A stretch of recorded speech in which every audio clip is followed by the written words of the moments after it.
like the Tengu are messing with the camera. Don't tell the secret on film. Not saying it's a secret. It's just what I've discovered. We're here to look at, how to defend your life, and make it home. Making it home is the most important part.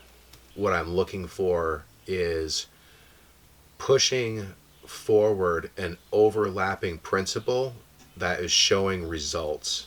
This is about knowledge. It's about your own personal knowledge and exploring how it works for you, why it works for you. So you have the results of it almost doing the same type of thing, but with different situations. And all these overlapping principles are what's making these things work. In that sense, what it'll do is, in the future, build value for templates of basics, which is the real discipline. Okay, discipline is not showing up to a class and standing in line and throwing kicks and punches and a bunch of things like that, or putting your time in on the mat, rolling with somebody. What are you doing? Okay, what are you doing when you're on the mat rolling with someone or learning a brand new technique? How is it presented to you? What are you doing with that? Are you extrapolating all the information out of it? Are you told, oh, that's for later as you develop? And to me, that's kind of if I wanted to really leech you for a lot of money, I could really pull you along and not show you all the details. Some people get bored with the details. All they want are results. So I really like a mix of switching back and forth between the two. And how we do that is by looking at one piece and saying, okay, well, if your guard is here, then will it take care of a strike coming right to your face right afterwards? Because if you've ever been in a fight, like a real fight, I don't, it's not going to be, it's not going to be the way it's all set up in training. Okay, training is a template for how mechanisms work when they work well and work properly. If you train really sloppy, so you're just trying to get that next belt because you think that being a black belt means you've attained some goal and now you're good, then that's good for you. That's awesome. These presentations are probably not for you. You can find that anywhere. And like learning chess, there's a bunch of pieces on the board. You might just want to see how far you can get just using your knights, right? The horses. Or how far can you get just using the bishops? Or how far can you trap and push the person back using the pawns and strategy like that? Extrapolating those informations, seeing where, if I was backed up here, that would have been perfect. And then how could you get to that point? You start working on strategy, but it's based off of experience. So training slow, training realistic, training in a manner that creates a lot of pain, and in a manner that has the option for damage to create trauma it's very important. Nothing goes as planned in a real fight.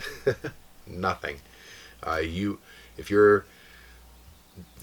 Pieces of the comic book strip will be missing from your memory. Like people will say, "Oh, I blacked out and they were on the floor in a bloody mess," or whatever it is.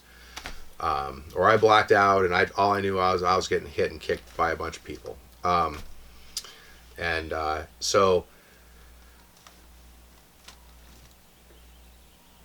over time, when you start building the values of these things, if I've myself have experienced this and or have had prior students express some instances that have happened to them, and they're able to keep it calm, they're able to it could be something simple, something really simple, one piece, okay, just using the horse, one piece. Now I would like to say a little knowledge is sometimes really dangerous, but when it works and works well, it's good. A student got attacked. Well, his friend was getting attacked, and he jumped in like, hey, hey, and some guy swung at him. And he had just been to class, and we were working on going back into the side and putting our guards up and getting the fingers to be right in the eyes. And he and to shift forward. And he did that. Whoa, back, and bing, and just jabbed this guy in the eye. And the guy freaked out, grabbed his face, and the guy and his friends took off running. Just because it appeared he knew what he was doing. Now, whereas that's a success story. My student did say, if it had continued, I didn't know what to do next. So that's a good relevant point, you know, like what to do next. If the strategy was, I've looked at a piece, and in that piece, what I find is, oh, there's an opening here for someone to step in and take me down. Or there's a piece in here where I'm open for a strike. You look at what are the next best things that you can do to get an end result that ends up in your favor. Whereas once you do that, then when you move into a space and someone goes here, then you go there. Well, if you move into the space and they don't go anywhere else, then moving to that space worked good for you. If they move into that space, they've already looked at that information, then you need to go there, then you win both ways. Okay, so that's what we mean by like leaving no openings. Or leaving openings that are easily or can be exploited, and training slow and proper with the proper structure of the template. When it's fast and scary and things are happening and you're doing the blackout thing, if your body is reacting to the training that you've had, it's going to be sloppy, but it's going to be sloppy good movement as opposed to sloppy slop, right? Out in the wild, swatting at flies and you're getting punched in the face, does not feel good. It's what program do you want to run? What program do you want to program in to run? And what kind of values are you building? Are you working with a training partner that's like, oh yeah, oh good, you got it. But if you try it on me and I let you work your magic and I'm not resisting and it feels like a good stretch, but it's not scary enough for me to say, oh yeah, stop, then maybe your training partner wasn't really helping you. So we try to help each other learn, like, oh, you think you're tough? Okay, great, or maybe you don't think you're tough at all. So that, hey, great, we'll speak to both sides. How much can you take? Well, we will find out how much you can take. You will find out how much you can take. You will also find out what is actually effective and how it's effective, which might surprise you. Being effective is many things, but effective is effective.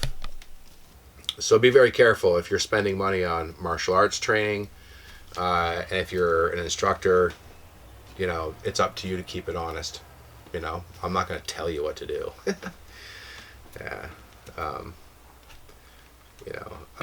We'll look at traditional kata that have never changed since a certain time period when certain things were set up a certain way, and these were the things that worked. Well, great. Are those going to apply today? Well, not in the same way, but the overlapping principles stay the same. The things that work stay the same. Yeah, you could actually handle yourself and be willing.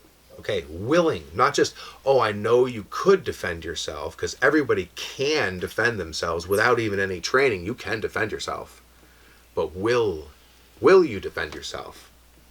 Okay, if you're not willing to actually engage and deliver a technique, why are you a black belt?